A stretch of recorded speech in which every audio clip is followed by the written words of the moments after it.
பகவத்கீதை 17வது அத்தியாயம் 6வது வகுப்பு 10வது ஸ்லோகம். யாதயாமம் கதரசம் பூதி பர்யுஷிதம் சயத் உச்சிஷ்டமபி சாமேத்யம் போஜனம் தாமசப்ரியம் யாதயாமம் கதரசம்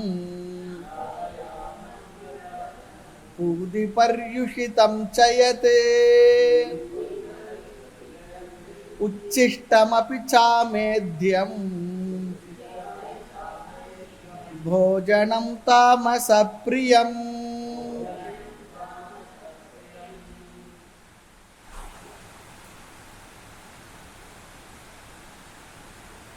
தாமச குணமுடையவர்கள் எப்படிப்பட்ட உணவை விரும்புவார்கள்? போஜனம் தாமச பிரியம், உண்டுண்டு உறங்குவது.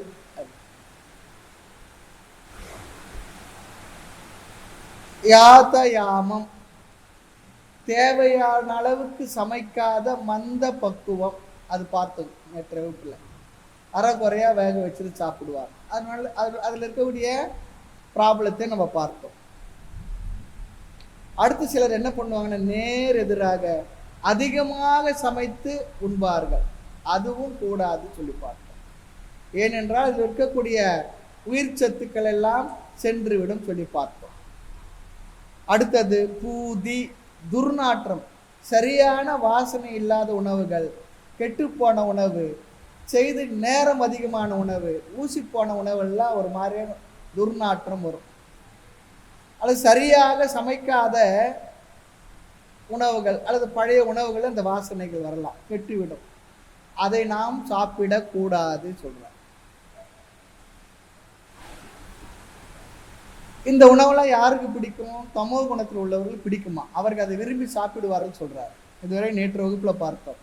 அடுத்தது 4வது பர்யுஷிதம், பழைய உணவு, இரவு முழுவதும் வைத்திருந்து மறுநாள் சாப்பிடுவது, அல்லது சமைத்து 6 மணி நேரம் 7 மணி நேரம் 8 மணி நேரம் பொறுத்து சாப்பிடுவது.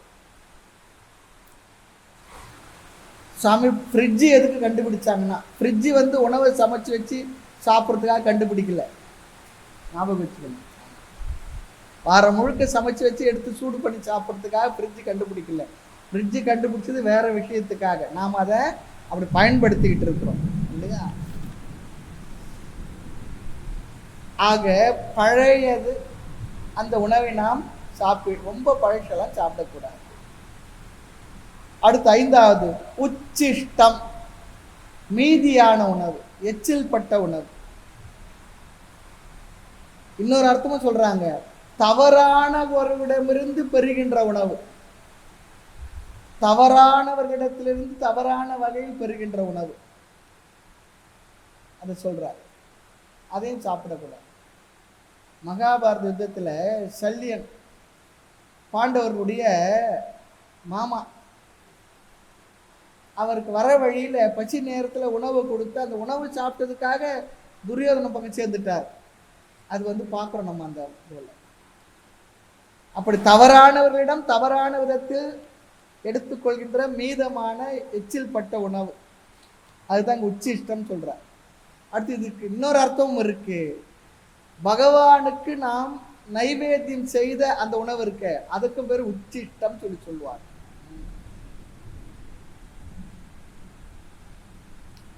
பகவான் சாப்பிட்ட பிறகு மீதி இருக்க, அதுக்கு பேர் உச்சிஷ்டம். அது பிரசாதம். அந்த உச்சிஷ்டத்துக்கு பேர் தான் பிரசாதம் சொல்லி சொல்றோம். ஆனால் லோக்கல்ல இருக்கிற ஆசாமினா சாப்பிட்டதுக்கு மீதி பேர் என்ன? எச்சில் சொல்லி சொல்றோம். அந்த காலத்தெல்லாம் சொல்லுவாங்க, கணவன் சாப்பிட்ட அந்த மீதி அல்லது அவங்க அந்த இலையில அந்த தட்டுல மனைவி சாப்பிட்றது ஒரு பழக்கம் இருந்தது. இந்த காலத்தெல்லாம் அப்படிலாம் நம்ம சொல்ல முடியாது. அது அந்த காலத்து பழக்கம். அடுத்து 6வது ச அமேத்தியம். மேத்தியம் சொல்லி சொன்ன இறைவனுக்கு படைக்க யோக்கியமான அப்படி சொல்லி அர்த்தம். அமேத்தியம் சொல்லி சொன்னா இறைவனுக்கு படைக்க யோக்கியமற்ற உணவு, நிஷித்தம் என்று பொருள். சாஸ்திரங்களினால் நிஷித்தம் நீக்கப்பட்ட உணவுகள், அதெல்லாம் படைக்கக்கூடாது என்று சொன்ன உணவுகள் நிஷித்தம் அமேத்தியம். அதெல்லாம் நமக்கு தெரியும், மாமிசம் முதலியவைகள்லாம் படைக்கக்கூடாதுன்னு சொல்லியிருக்காங்க. அதுக்கு ஒரு வார்த்தையும் இருக்கு, களஞ்சியம் ந பக்ஷே, மாமிசத்தை உட்கொள்ளாது, அதை பகவானுக்கும் படைக்காது சொல்லியிருக்கு. இல்லையே சுவாமி, சில பேர் படைக்கிறார்கள் சொல்லி கேட்டா அவர்கள் வணங்கும் அந்த தேவதை அதை உண்பதாக அவர்கள் பாவிக்கின்றார்கள். அல்லது அந்த தேவதை தாமசமான ராஜசமான தேவதையாக இருக்கலாம். அதற்கு அப்படிப்பட்ட உணவை சமைத்து படைத்து அவர்கள் சாப்பிடுகின்றார்கள்.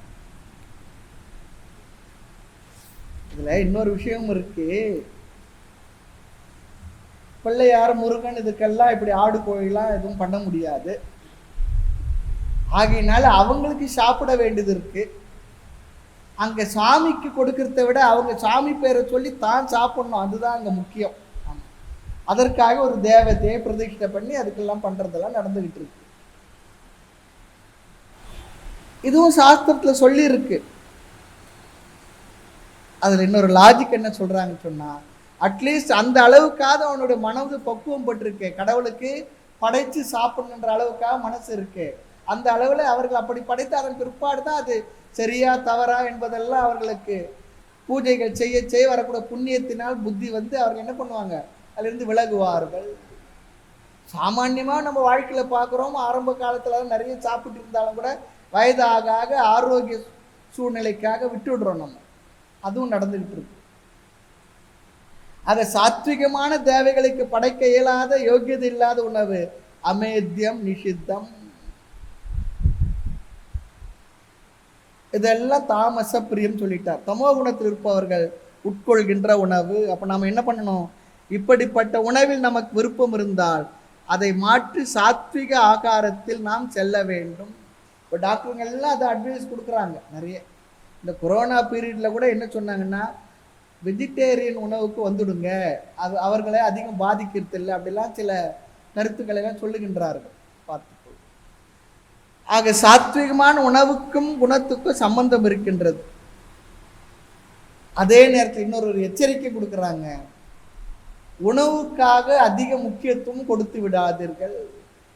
சில இயற்கை உணவுவாதிகள் அப்படிலாம் இருக்காங்க பாருங்க, அதிகமா உணவுலேயே அதிகம் நாள் முழுக்க அதே கவனம் கொடுத்து அதே சிந்தனை, அப்படியும் ஆகி விடாதீர்கள் சொல்றாங்க. அதையும் ஒரு எச்சரிக்கை கொடுக்குறாங்க. எந்த எக்ஸ்ட்ரீமுக்கும் போக வேண்டாம், உணவுக்கு கவனமும் கொடுக்கணும், கொடுக்காமல் இருக்க வேண்டாம், அதிகமாக கவனத்தை அதிலேயே கொடுத்து கொண்டும் இருக்க வேண்டாம். இப்போ ஒரு கேள்வி வரும்,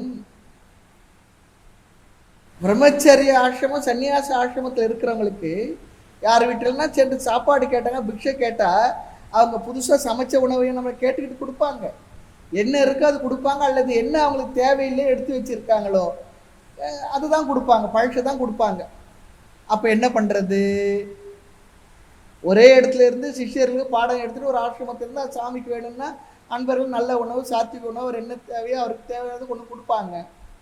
ஆனா பரிவிராஜகனாகவோ அல்லது வேற மாதிரியே இருக்கிறவங்க அப்படிப்பட்ட உணவு கிடைச்சா என்ன பண்றது, அவங்களுடைய நிலை என்ன, அவர்கள் ராஜச தாமச உணவு உட்கொள்கிறார்கள் சொல்லலாமா? ஒரு நிலை வரைதான் இந்த உணவானது நம்முடைய மனதை ஒரு பாதிப்பை ஏற்படுத்தும். நம்முடைய மனநிலை மிக மிக தூய்மையாகிவிட்டால் எந்த உணவும் அந்த மனநிலையை பாதிக்காது. காரணம், அவர்கள் அரை வயிறு கால் வயிறு சாப்பிடுவாங்க, அந்த உணவு அவர்கள் எந்த வகையில் இன்ஃப்ளூயன்ஸ் பண்ணாது. அது பாவி உணவு கொடுத்தாலும் சரி, ஒரு யோகி உணவு கொடுத்தாலும் சரி, தாமசமான போஜனம் கிடைத்தாலும் அவர்கள் அதை அதிகமாக உட்கொள்ள மாட்டார்கள். அதே நேரம் அவர்களிடத்தில் இருக்கக்கூடிய தவம், அவருடைய வைராக்கியம், அதெல்லாம் இந்த உணவு அவர்கள் எந்த விதத்திலும் பாதிப்பை ஏற்படுத்தி விடாது. அதுதான் இங்க சொல்ல வருகின்றார். எல்லாமே ஒரு லெவலுக்கு நாம புரிந்து கொள்ள வேண்டும், கடைபிடிக்க வேண்டும். சரி சுவாமி, இதை கேட்டுட்டு நானும் அப்படி சாப்பிட்டுக்கிடுறேன், விளக்கப்பட்ட உணவு நாம சொல்லக்கூடாது இல்லையா? இதெல்லாம் அந்த காலத்துல அப்படி இருந்தது, கிடைச்சது. எல்லாம் சன்னியாசிகளுக்கும் பிரம்மச்சாரிகளுக்கும் அப்படிலாம் சொல்லப்பட்டிருக்கு. சரி, ஆக உணவு விஷயத்துல கவனமா இருக்கணும். அதிகமாக அதையே நினைத்து கொண்டு இருக்க வேண்டாம், கவனம் இல்லாமல் இருக்க வேண்டாம். சொன்னார், சில பேர் இருக்காங்க காலையிலிருந்து ராத்திரி வரையிலும், படுக்க போற வரையிலும் உணவு தயாரிப்பு அதை பத்தியே கவனம் கொடுத்துக்கிட்டு இருக்காங்கன்னு சொன்னா அந்த அளவு சென்று விடாதீர்கள். உணவு என்பது வாழ்க்கையோட ஒரு பகுதி. ஆமா, சில சமையல் சாத்விகமான உணவும் கிடைக்கலாம், எதுவும் கிடைக்கலன்னா உணவை தியாகம் பண்றது அதை விட சிறந்ததுதான், ஒரு வேளை 2 வேளை. ஆக உணவில் ஒரு நியமம் இருக்க வேண்டும். அது நம்முடைய ஆரம்ப கால சாதகர்களுக்கு குணங்களை, நம்முடைய எண்ணங்களை, பாவனைகளை நிர்ணயிக்கின்றது என்று சொல்லுகின்றார் பகவான். இங்க சாத்விகமான உணவு எடுத்துக்கொள்ள வேண்டும் என்பதுதான் இங்கு கருத்து. இல்லை என்றால் எல்லா வகையிலும் பேலன்ஸ்டு ஃபுட்டுன்னு சொல்றாங்க பாருங்க, அதுதான் பேலன்ஸ்டு ஃபுட். சாத்விக உணவை அதிகம் சாப்பிட்டா அது ராஜச தாமசம் தான். எந்த உணவை அளவாக சாப்பிட்டால் அது சாத்விகமான உணவாகி விடுகின்றது. எந்த எக்ஸ்ட்ரீமுக்கும் போகாதே சொல்றார். இனி அடுத்தது இந்த 3 ஸ்லோகத்தில் ஆகாரத்தை பற்றி சொன்னார். 4 புதிய தலைப்பை பேச போகின்றேன் என்றும் பிரதிஜ்ஞை பண்ணார், பிராமிஸ் பண்ணார். என்ன? ஆகாரம், யஜ்ஞம், தவம், தானம். இந்த 4ஐயும் 3 குணங்களில் சேர்த்து வைத்து பேசினார். இப்பொழுது ஆகார விஷயத்தை முறையா சொல்லிட்டார். எது சாத்விக ஆகாரம், எது தாமச ஆகாரம், எது ராஜச ஆகாரம், எந்தெந்த ஆகாரத்தை யார் யார் விரும்புவார்களோ அவங்கள மனசை இன்ஃப்ளூயன்ஸ் பண்ணு என்கிற விஷயத்துல சொல்லிவிட்டார். இனி அடுத்ததாக யஜ்ஞம்,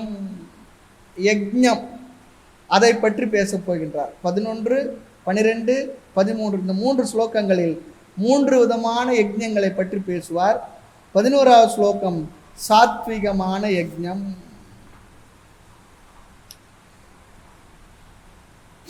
अपला कांक्षिभिर्यज्ञः विधिदृष्टो य युज्यते यष्टव्यमेवेति मनः समादाय स सात्विकः अपला कांक्षिभिर्यज्ञः विधिदृष्टो य युज्यते यष्टव्यमेवेति मनः समाधाय स सात्विकः. 3 விதமான யஜ்ஞம். யஜ்ஞம் என்றால் 2 அர்த்தம் இங்க பார்க்க போறோம். சாத்விக யஜ்ஞம், ராஜச யஜ்ஞம், தாமச யஜ்ஞம்.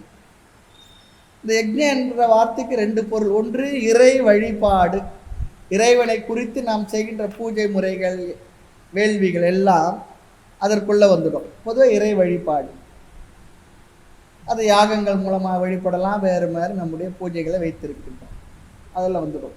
2வது அர்த்தம் கடமை, நாம் செய்ய வேண்டிய நமக்கென்று விதிக்கப்பட்ட செயல்கள், நமக்கென்று அமைந்த செயல்கள். அந்த கடமைகளை நம்ம சாத்விகமான குணத்தோடு செய்யலாம், ராஜசமான குணத்தோடு செய்யலாம், தாமசமாகவும் செய்யலாம். அது எதுன்னு சொல்ல போறார். ஒன்று ஞாபகம் வச்சுங்கன்னா, இந்த சாத்விக தாமச குணங்கள் எல்லாம் நமக்கு தெரிந்து கொள்வதற்கு என்ன மூல காரணம் என்றால், எது தாமசம் என்று தெரிந்து கொண்டால் ராஜசமான செயல்களில் ஈடுபடலாம். அடுத்து எது ராஜசம் என்று தெரிந்து கொண்டால் சாத்விகமான குணத்துக்கு மாறலாம். ஆக இங்கு குறிக்கோள் என்னவென்றால், சாத்விகமான குணத்திற்கு நாம் எல்லாவற்றையும் மாற்றிக்கொள்ள வேண்டும்.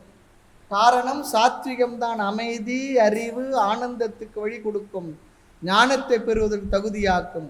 அதுதான் நம்மால் செய்யப்பட வேண்டும். அதுதான் இங்க நோக்கம். நல்லா ஞாபகம் வச்சுக்கணும்.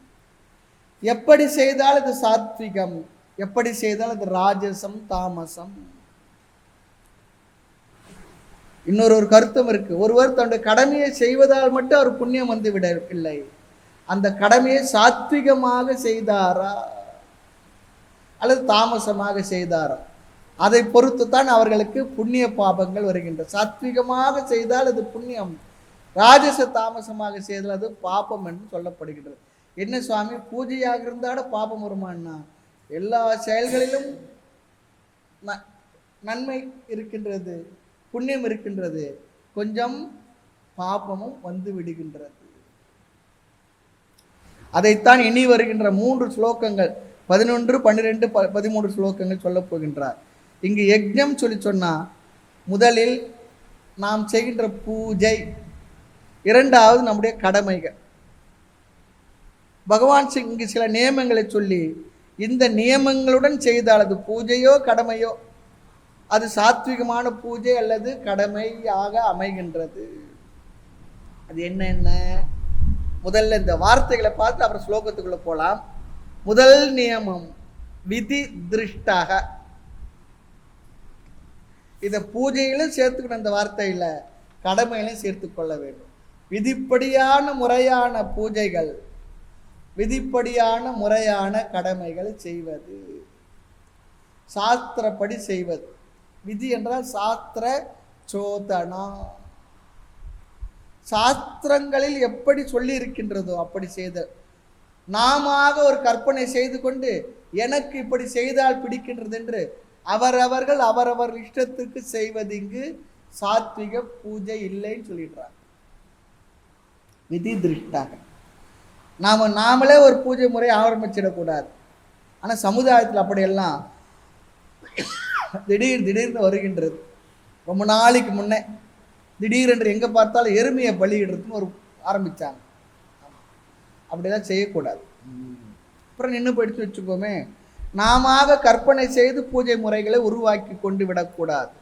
சாஸ்திரம் அல்லது பெரியவர்கள் என்ன வழிமுறைகளை நமக்கு விதித்து சென்றார்களோ அந்த வழிமுறைகளை கடைபிடிக்கணும். பெரியவர்கள் சாஸ்திரம் சொன்ன வழிமுறையெல்லாம் நம்மால் முடிவதாகவும் இருக்கும், எளிமையாக இருக்கும், யாருக்கும் ப்ராப்ளம் கொடுக்காததாக இருக்கும், நம்மால் நன்கு கடைபிடிக்க முடியும்.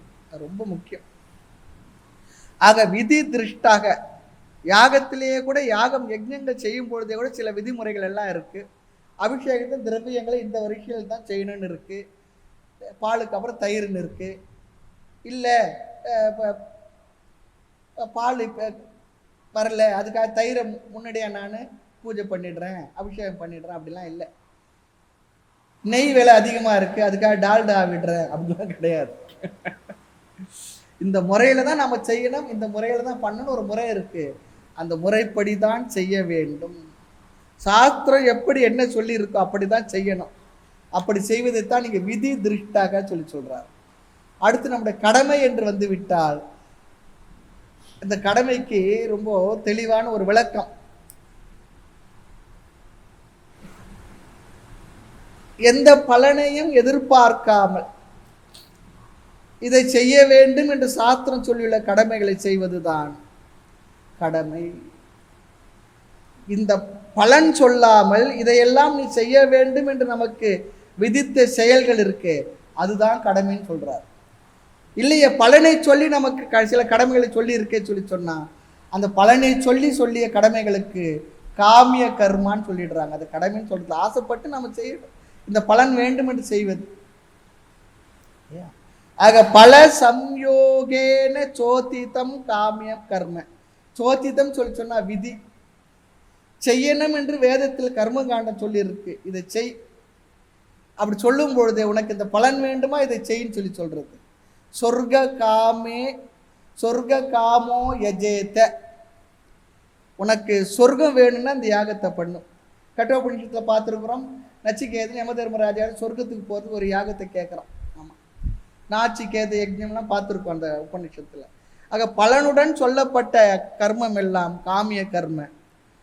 அடுத்து பலன் சொல்லாமல் சொல்லுகிற அந்த கர்மத்துக்கு பேர் சொல்லி கடமைக்கு பேர் சொல்றாங்க ஜீவன நிமித்தேன சோதிதம் கர்ம.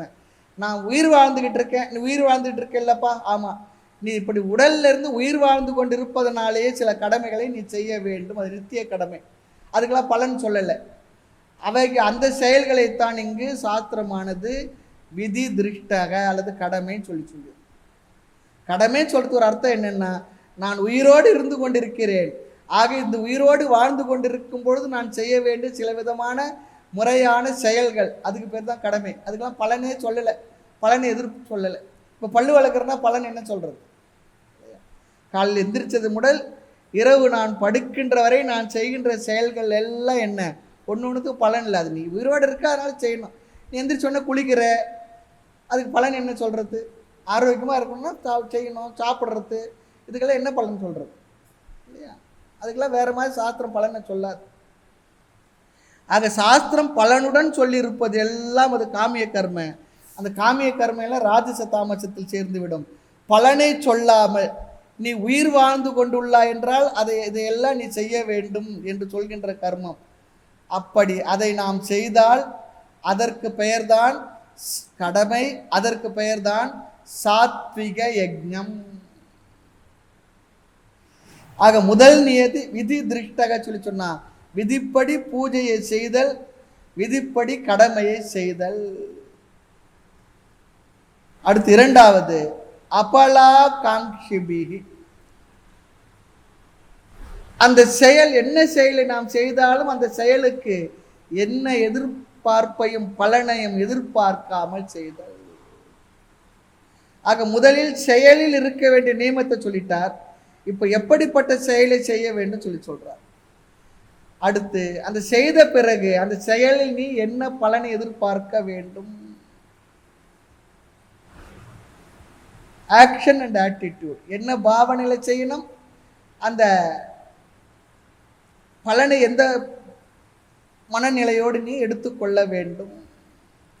எனக்கு இந்த பலன் வேண்டும் என்று எதிர்பார்க்காத நிலைன்னு சொல்றார். எனக்கு இந்த பலன் தான் வேண்டும். காரணம் என்ன? கர்மயோகத்தில் நிறைய பார்த்துருக்கிறோம். இங்கேயும் இந்த வார்த்தையை இந்த அளவுக்கு நாம் ஒரு எளிமையாக தான் பார்க்குறோம். கடமையை செய்வது அத்துடன் முற்றுப்புள்ளி, அவ்வளவுதான். அதுக்கு மேலே நான் ஒன்றும் எதிர்பார்க்கல. கடமையை செய்வது, அதுக்கு மேலே ஒன்றும் என்னுடைய எதிர்பார்ப்பு கிடையாது. கடமையை செய்த பிறகு இந்த பலன் வருமா வராதா என்பதெல்லாம் எதிர்பார்க்காது.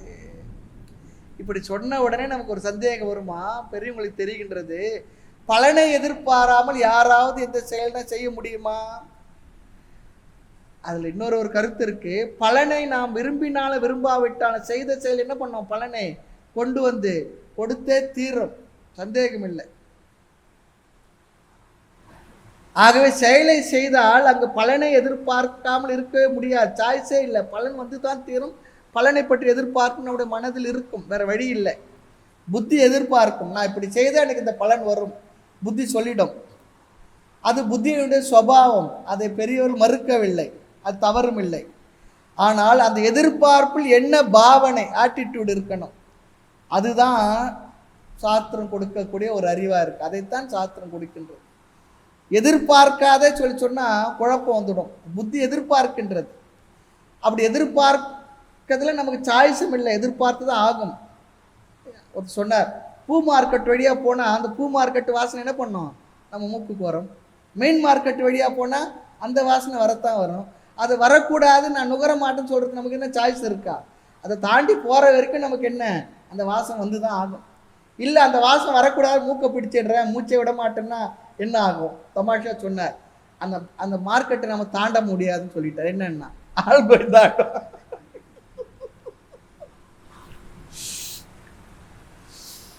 ஆக ரெண்டுமே மூக்கினுடைய வேலை என்ன? அது ரெண்டு வாசனை கொண்டு வந்து நமக்கு ரிப்போர்ட் பண்ணும். அங்க நம்முடைய ஆட்டிடியூட் என்ன இருக்கணும்? சாத்விகமான மனதை உடையவர்களாக இருந்தால் அதையும் கடந்து அமைதியாக சென்று விடுவதுதான் சரி. அதற்கு என்ன வேண்டும்? அக்செப்டன்ஸ், ஏற்றுக்கொள்கின்ற மனநிலை. இதுவும் வரும் அதுவும் வரும். ரெண்டையும் என்ன பண்றோம்? அதனுடைய இயல்பு இது, இதனுடைய இயல்பு இது. நாம் அதை கடந்து போயிட்டு இருக்கிறோம், அவ்வளவுதான். அதுக்கு மேல அங்க நமக்கு என்ன இருக்கு? அக்செப்டன்ஸ் இருந்ததுன்னா சுகத்தையோ துக்கத்தையோ அது கொண்டு வந்து நமக்கு கொடுக்காது. ஆக எதிர்பார்ப்பு தவறில்லை, ஆனால் அந்த எதிர்பார்ப்பிலே நம்முடைய பாவனை என்னவாக இருக்க வேண்டும்? பிரசாத புத்தின்னு சொல்லிடுறார். பிரசாத புத்தினா என்ன? பகவானுடைய சந்நிதியிலிருந்து என்ன வருதோ அது என்ன மனநிலையோடு எடுத்துக்குவோம், அதுக்கு பேர் தான் பிரசாத புத்தி. அதில் வேற என்ன பொருள், வேண்டாத பொருள் இருந்தாலும் நாம் அங்கே என்ன பண்ண மாட்டோம், அதை எரிய மாட்டோம், அல்லது வருத்தப்பட மாட்டோம், பிரசாதத்தை கொடுத்து சண்டை போட மாட்டோம். பகவான் இடத்துலேருந்து வந்தது. காலையிலேருந்து ஒரு துளசி சுவாமிஜியோட பகவானோட பாதத்தில் இருக்குது. சாயந்தரமாக போகிறோம் நம்ம, அந்நேரத்துக்கு வேறு எதுவுமே இல்லை, இருந்தது எல்லாம் மாலை பூ எல்லாத்துக்கும் பிரசாதம்லாம் கொடுத்தாச்சு. அர்ச்சகர் என்ன பண்ண, ஒரு காஞ்சி போன ஒரு துளசி வாடி போயிருக்கு, கொண்டு நம்ம கையில் கொடுக்குறார். நம்ம என்ன பண்ணுறோம், என்ன பாவனையோடு வாங்கிக்கிறோம், தலையை குனிஞ்சதை வாங்கி தலையில் வச்சு அதை நாம் எடுத்துக்கிறோம், பிரசாதம் எடுத்துக்கிறோம். அது காஞ்சி இலத்தானே, நீ ஏன் எனக்கு கொடுத்து நம்ம கேட்போமா? வீட்லேயும் சாப்பிட்றோம், சுண்டல் சாப்பிடுவோம், கோயில்லையும் கொடுப்பாங்க. கோயிலில் கொடுக்குற சுண்டலில் அன்னைக்குன்னு பார்த்து சுண்டல் அளவுக்கு ஒரு கல் இருந்துட்டுது, அர்ச்சகர் போட்டு சண்டையாக போடுறோம், அதை எடுத்து போட்டு அமைதியாக 2ஆம் பேருக்கு தெரியாது சாப்பிட்டு வந்துடுறோம். அது மட்டும் அங்கே வந்த மனநிலைக்கு என்ன பேர், அதுதான் பிரசாத புத்தி. கடவுளுக்கு அர்ப்பணம் பண்ணிட்டா அதை பிரசாதமாக ஏற்றுக்கொள்வது, அங்கே என்ன எதிர்பார்ப்பும் இல்லை, எப்படி இருந்தாலும் ஏற்றுக்கொள்வது, அதுதான் இங்கே பிரசாத புத்தி. அதுபோல் செயலை செய்கின்ற வரையில் என்னுடைய பொறுப்பு இருக்குது, அது என்னுடைய கடமை. செய்த பிறகு அது பலன் எப்படி வந்தாலும், நான் எதிர்பார்த்தபடி வந்தாலும் எதிர்பார்க்காதபடி வந்தாலும், அந்த பலனை நான் முழு மனதோடு ஏற்றுக்கொள்வேன். அப்படி ஏற்றுக்கொள்கின்றது தான் இங்கே ரொம்ப அழகாக சொல்கிறார். இறுதி பலனாக எது வருகின்றதோ அதை ஏற்றுக்கொள்ளுதல். அதை ஏற்றுக்கொள்கிற அந்த புத்திக்கு பேர் தான் சாத்விகம் புத்தி. சாத்விகமான புத்தி இருந்தால் ஏற்றுக்கும். சுருக்கமாக சொன்னால் எது வந்தாலும் நம்ம ஏற்றுக்கொள்கின்ற அக்செப்டன்ஸ் இருக்குது, மனநிலை இருக்குது. அக்செப்டன்ஸ் நம்முடைய மனசு வந்துடுச்சுன்னா என்ன அர்த்தம் தெரியுங்களா? அதோட அடையாளம் சாத்விகமான மனது நமக்கு கிடைத்து விட்டது என்ற அர்த்தம். அக்செப்டன்ஸ் வந்துடுதுன்னா சாத்விகமான மனசு நமக்கு வந்து விட்டது. ரெசிஸ்டன்ஸ் இருந்துக்கிட்டே இருந்ததுன்னா ரஜோகுணம் தமோகுணம் நமக்கு இருக்குன்னு அர்த்தம். இப்படி வரக்கூடாது, போகக்கூடாது, அப்படி இப்படி சொல்லி சொன்னோம். ஆக சாத்விகமான மனது வந்து விட்டால் ஏற்றுக்கொள்கின்ற மனநிலை அக்செப்டன்ஸும் வந்துவிடும் சொல்லி சொல்கிறார். இந்த கர்மயோகத்தெல்லாம் மனசில் ஞாபகம் வச்சுக்கணும். இந்த இடத்துல இந்த அர்த்தம் மட்டும்தான் நம்ம இங்கே பேசுகிறோம். இந்த வார்த்தைக்கு எந்த நேரத்தில் நமக்கு சாத்விகமான மூடு இருக்கோ அந்த நேரத்தில் நமக்கு அக்செப்டன்ஸ் இருக்குது என்ற அர்த்தம். எந்த நேரத்தில் நமக்கு ரிஜெக்ஷன் இருக்கோ அந்த நேரத்தில் நமக்கு ரஜோகுணம் இருக்கு என்று அர்த்தம். அக்செப்டன்ஸும் இல்லை, ரிஜெக்ஷனும் இல்லையே, தமசில் இருக்குன்னு சொல்லி அர்த்தமா? ஏற்றுக்கவும் இல்லை, ரிஜெக்டும் பண்ணலை, அப்போ என்ன மனநிலை? தமோ குணத்தில் இருக்குன்னு அர்த்தம். நீ என்னவோ சொல்லிட்டு போ, உரைக்காது, அப்படிலாம் இருக்கிறாங்க பாருங்க. ஆக இங்கு அபலா காங்கிபிக்கு சொல்லி சொன்னா புத்தி புத்தியில் எதிர்பார்ப்பு இருப்பது தவறில்லை. பலனாக எது வருகின்றதோ அதை பிரசாதமாக ஏற்றுக்கொண்டால் சாத்விகமான மனநிலை சொல்லி அர்த்தம். அது கடமையில் இருக்க வேண்டிய பாவனை சொல்லிட்டார், சாத்விகமான கடமை. அடுத்தது மூன்றாவது எஷ்டவ்யம். நான் கடன்பட்டவன் என்ற மனநிலையோடு இந்த கடமையை செய்யணுமா. இது என்னால் செய்துதான் ஆக வேண்டும், எனக்கு பிடிக்குதோ பிடிக்கலையோ என்னால் செய்துதான் ஆக வேண்டும், அந்த மனநிலை இருக்கணுமா கடமையில். நான் இதை செய்துதான் ஆக வேண்டும், அது ஏன் நான் ஏன் செய்யணும் அப்படிலாம் இல்லை, நான் செய்துதான் ஆக வேண்டும், எனக்கு அமைந்து விட்டது நான் செய்கிறேன். இது செய்யும் பொழுது இருக்க வேண்டிய மனநிலை. கடன்பட்டவன் போல நம்முடைய கடமையை செய்ய வேண்டும். ஒரு பெற்றோருக்கு குழந்தை பிறந்தா என்ன ஆகி விடுகின்றது? பெற்றோருக்கு குழந்தை பொறுப்பாகிடுது, கடன் ஆகிடுது. அந்த குழந்தைகளுக்கு குழந்தைக்கு அவர் கடன்பட்டவர்கள் ஆகின்றார்கள். குழந்தை நம்மை சார்ந்து இருக்கின்றது. அந்த குழந்தைக்கு கொடுக்க வேண்டிய அறிவு, அன்பு, கல்வி, உணவு ஏற்பாடுகள் எல்லாம் கொடுக்கணும்னு சொல்கிறாங்க. சில பேர் அறிவை மட்டும் தராங்க, அன்பை கொடுக்கறது இல்லைன்னு சொல்கிறாங்க. பண்புகளை தருவதில்லை, நல்ல ஒழுக்கங்களை தருவதில்லை, அதையும் தர வேண்டும். நம்முடைய குடும்ப பாரம்பரிய விஷயங்கள், நம்ம வழி வழியாக நம்ம பெரியவர்கள் கடைபிடித்து வந்த சில விதமான விஷயங்கள்லாம் தாய் தந்தைக்கு தெரியும், தாத்தா பாட்டிக்கு தெரியும், அவங்க குழந்தைங்களுக்கு சொல்லி கொடுக்கணும். இப்போதைக்கு அவங்க எடுத்துக்கிறாங்களோ இல்லையோ, அப்படி இருக்கின்றது என்ற ஒன்றையாவது அவருக்கு மனதில் போட்டு வச்சிடணும். இதெல்லாம் நம்முடைய பொறுப்பு, கடமை. வெறும் சாப்பாடு போடுறது இல்லை புஸ்தகம் வாங்கி கொடுக்குறது மட்டும் கூட இல்லை. அது பள்ளிக்கூடத்துக்கு ஃபீஸ் கட்டுறது, காலேஜுக்கு ஃபீஸ் கட்டுறது, அது மட்டும் துணிமணி எடுத்து கொடுக்குறது மட்டும் இல்லை, இதையும் நாம் தர வேண்டும் என்று பெரியவர்கள் சொல்லுகின்றோம். அப்படி தான் நம்முடைய கலாச்சாரம், பண்பாடு அப்படி தான் வழி வழியாக காப்பாற்றிக்கிட்டு இருந்துட்டு. அதனால் என்ன, இவன் தந்தை எண்ணோற்றான் கொள்ளெனும் சொல். அடுத்து என்ன,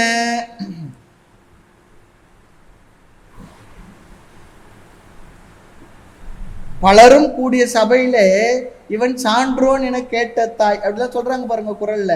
ரெண்டுமே இருக்கணும். இவனை பெறுவதற்கு இவங்க அப்பா என்ன புண்ணியம் பண்ணா அப்படி சொல்லி அந்த பையனும் நடந்துக்கணும். அம்மாவும் சான்றோன் என கேட்ட தாய் அப்படி சொல்லி அது மனசு வரணுமா, சந்தோஷம் கொடுக்கணும். ஆக நாம் பெற்றோர்களிடம் இதையெல்லாம் பெற்று இருக்கின்றோம். நாமும் என்ன பண்ணணும், இந்த கடமையெல்லாம் திருப்பி அவர்களுக்கு செய்ய வேண்டும் என்று அவர்களும் நினைக்க வேண்டும். இது அவங்களுடைய டியூட்டி, நம்முடைய டியூட்டி, ரெண்டும். இந்த டியூட்டி தான் பேசுகிறோமே தவிர இங்க செய்தா சரி, செய்யவில்லைன்னா அதுக்கு என்னென்ன காரணமோ என்ன சூழ்நிலை அதெல்லாம் நமக்கு தெரியாது. அதற்காக அவன் என்ன பண்ணுறதில்லை, திட்டுவதில்லை, பேசுறதில்லை, சாபம் கொடுக்கறதில்லை. பரவாயில்லை, ஏற்றுக்கொள்கின்றோம். என்னுடைய கடமையை நான் ஒழுங்காக செய்து விட்டேன், அந்த கடமையினால் எனக்கு வர வேண்டிய மனப்போக்குவம் கிடைத்து விட்டது, ஏற்றுக்கொள்ள மனநிலை, சாத்விக மனது கிடைச்சது, செய்வது அவர்களுக்கு நல்லது. செய்யவில்லை என்றால் சரி, அவ்வளோதான். அவங்களுக்கு கெட்டதெல்லாம் நம்ம சொல்லவே கூடாது. இவ்வளோ தூரம் படித்த பிற்பாடு செய்தால் அவங்களுக்கு நல்லது, செய்தால் உனக்கு நல்லது கண்ணு, இல்லையா சரி பார்த்துக்கோ, அவ்வளோதான், வேற ஒன்றும் இல்லை. ஆக இங்கே ரைட்டை பற்றி பேசலை, டியூட்டியை பற்றி தான் பேசுகிறோம். ஆக அவரவர்கள் கடமையை செய்துதான் ஆக வேண்டும். அதை தான் சொல்கிறார், எஷ்டவ்யம் ஏவ. அதே போல் பூஜை செய்தாலும் சரி, நம்முடைய கடமையை செய்தாலும் சரி, எல்லாவற்றையும் கட்டாயம் செய்ய வேண்டும் என்ற எண்ணத்தோடு செய்ய வேண்டும். அடுத்து நான்காவது, மனசமாதாய.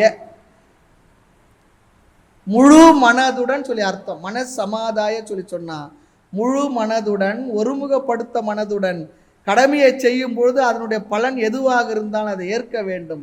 அதற்காக நான் அறகுறையா செய்ய மாட்டேன், முழு மனதோடு நான் ஈடுபாட்டோடு செய்வேன். நிறைய பேருக்கு பலன்ல இந்த பலன் வரணும்னு சொல்லி நினைக்கிறதுனால தான் இப்படிதான் வரணும் வர வேண்டும் பலன் சொல்லி நினைக்கிறதுனால செயலை ஒழுங்காக செய்வதில்லை.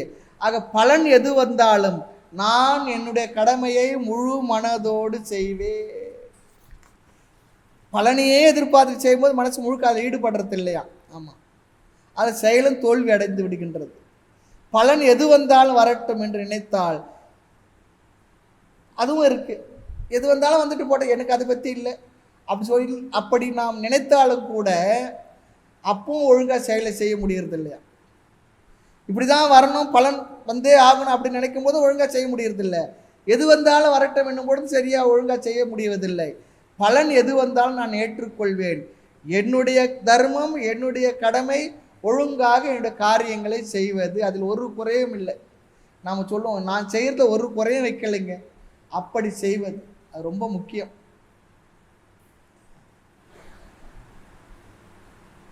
ஆக மன ஒருமுகப்பாட்டுடன், சஞ்சலம் இல்லாமல் முழு மனதுடன் செய்வது. எந்த செயலை செய்தால், அது பூஜையாக இருக்கட்டும் அல்லது கடமையாக இருக்கட்டும், எதை செய்தாலும்.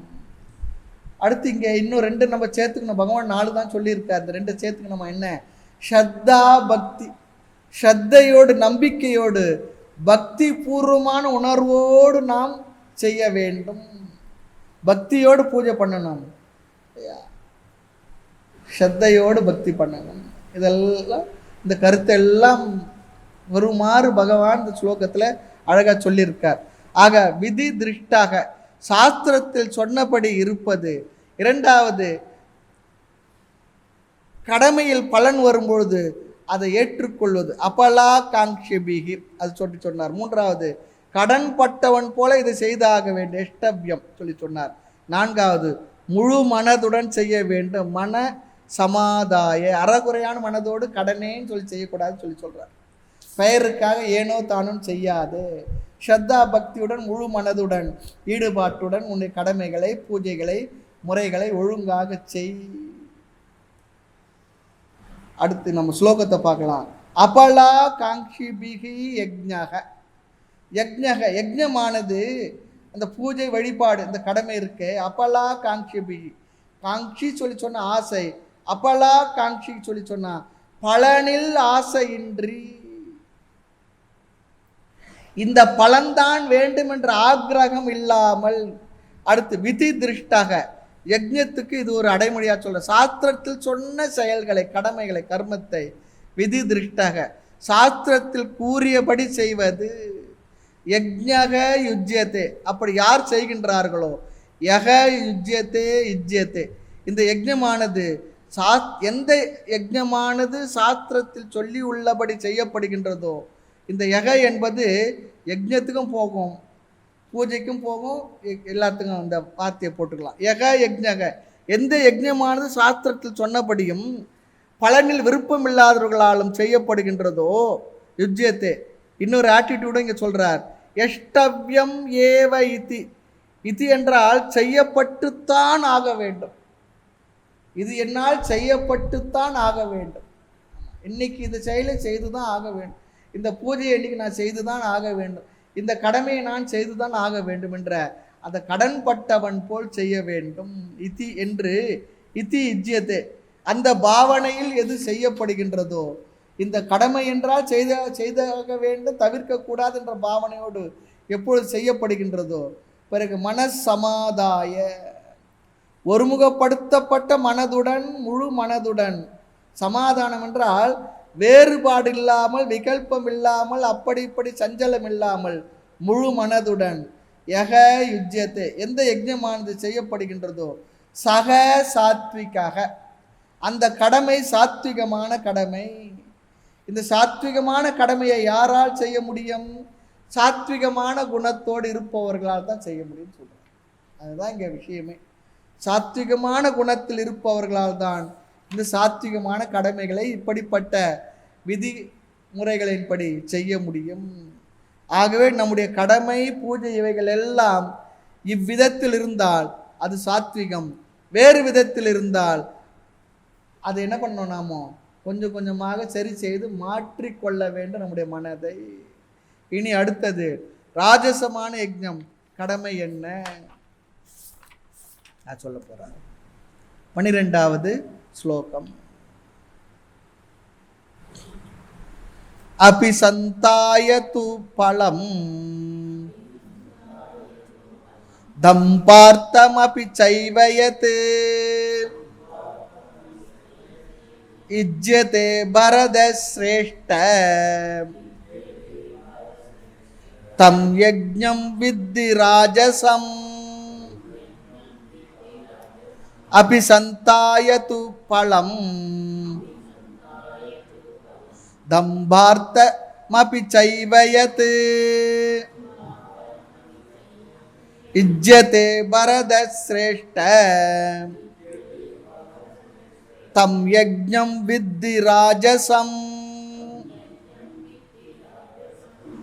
ராஜசமான தாமசமான கடமைகள், இதுக்குள்ள அதிக வேறுபாடில்லை நாம் பார்த்திருக்கின்றோம். சாத்விகமான விஷயங்களாக நாம் எதையெல்லாம் பார்த்தோமோ அதற்கெல்லாம் எதிராக செய்தால் அது தாமசம், ராஜசம். அங்க அப்பலா காங்கிபி சொல்லி சொன்னார், இங்கு அபிசந்தாய என்ற வார்த்தையை உபயோகப்படுத்துறார். அபிசந்தாயத்து பலம், பலனை எதிர்பார்த்து. நாம் செய்கின்ற ஒவ்வொரு செயலுக்கும் உடனடியாக பலன் வேண்டும் என்று பலனுக்காக பற்றுடன் பூஜை கடமைகளை செய்வது, அதுதாங்க சொல்றார்.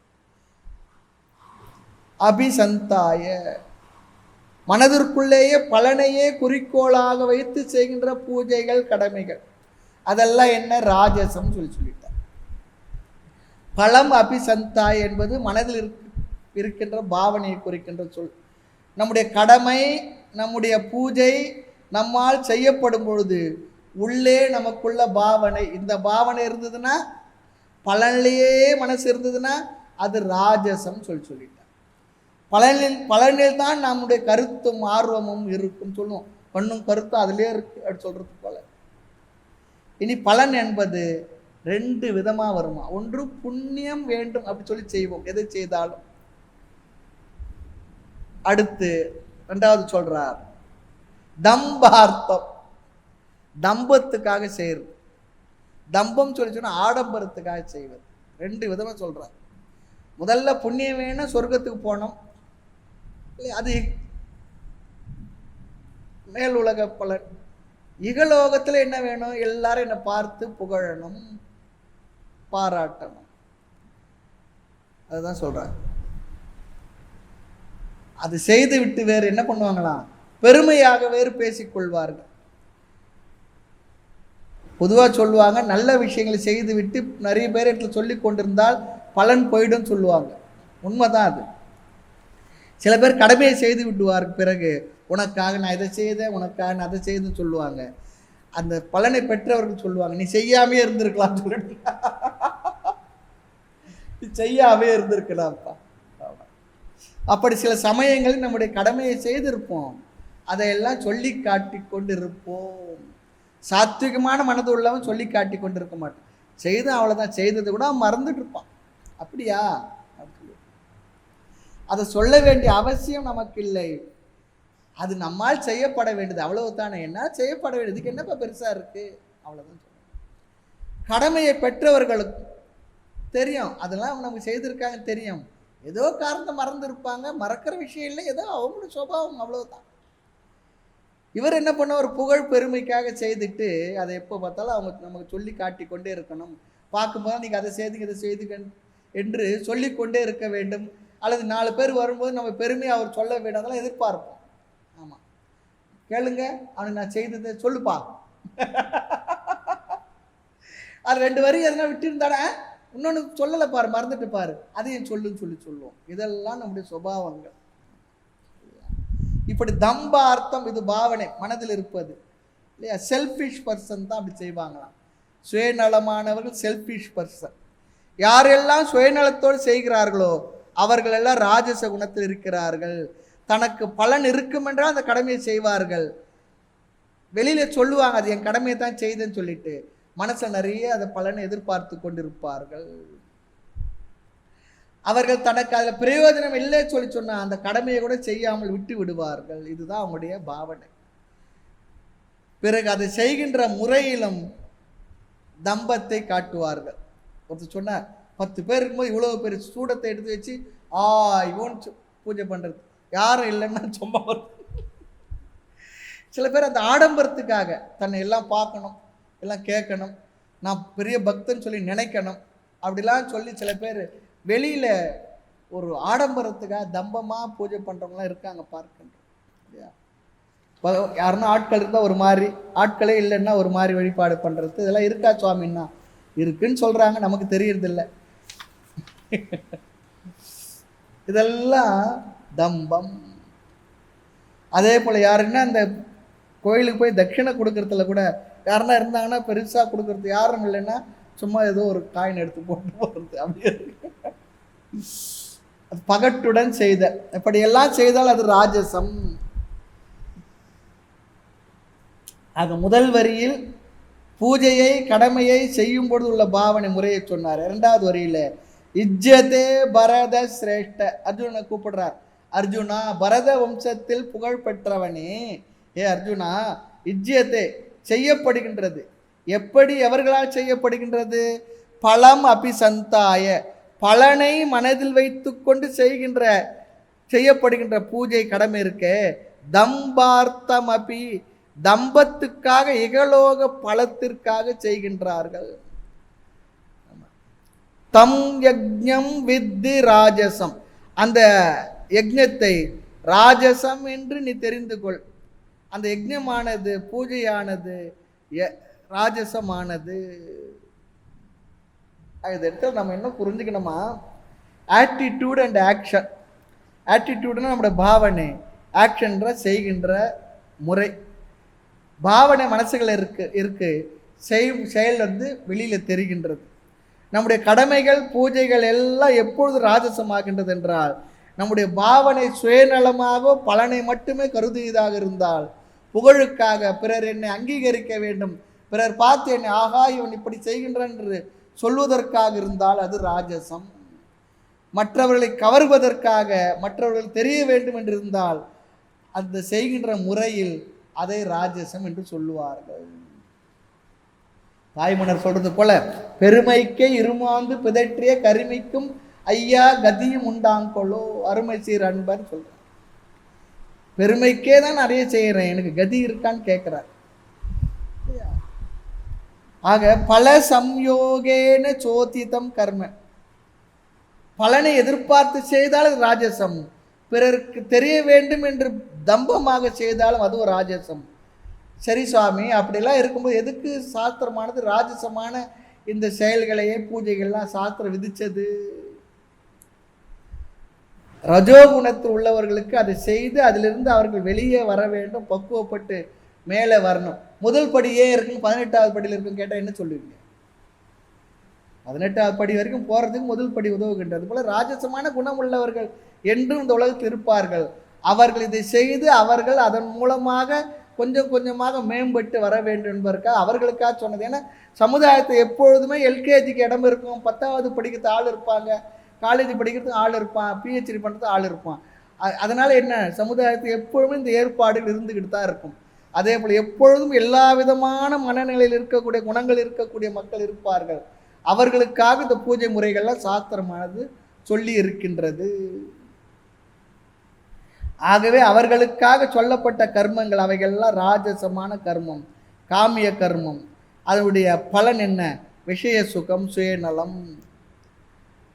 ஆக புகழுக்காக, பெருமைக்காக, காமிய பலனை விரும்பி விஷய சுகத்தை லட்சியமாக கொண்டு நாம் செய்கின்ற பூஜைகள், யஜ்ஞங்கள் செய்கின்ற முறையிலும் செய்யும் பொழுது உள்ள பாவனையம், இவை எல்லாவற்றையும் இந்த ஸ்லோகமானது ராஜசம் என்று சொல்லிவிட்டது. இதுதான் இவர்களுடைய குறிக்கோள். செய்கின்ற விதமும் தம்பமாக இருக்கும், பகட்டாக இருக்கும் என்று சொல்லி முடிக்கின்றார். இனி அடுத்த ஸ்லோகத்தில் பகவான் தாமசமான கடமைகளை சொல்வார். அடுத்த வகுப்பிலே பார்க்கலாம். மூர்த்தி எல்லாம் வாழி, எங்கள் மௌன குரு வாழி, அருள் வார்த்தை என்றும் வாழி, அன்பர் வாழி பராபரமே. ஐயனே எனதுள்ளே நின்று அனந்த ஜென்மங்கள் ஆண்ட மெய்யனே உபதேசிக்க வெளிவந்த குருவே போற்றி. உய்யவே முக்தி நல்கும் உதவிக்கோர் உதவினாயேன், செய்யுமாறு ஒன்றும் காணேன் திருவடி போற்றி போற்றி. ஓம் பூர்ணமத பூர்ணமிதம் பூர்ணாத் பூர்ணமுதச்யதே பூர்ணஸ்ய பூர்ணமாதாய பூர்ணமேவாவசிஷ்யதே. ஓம் சாந்தி சாந்தி சாந்தி. ஹரி ஓம். ஸ்ரீ குருப்யோ நமः. ஹரி ஓம்.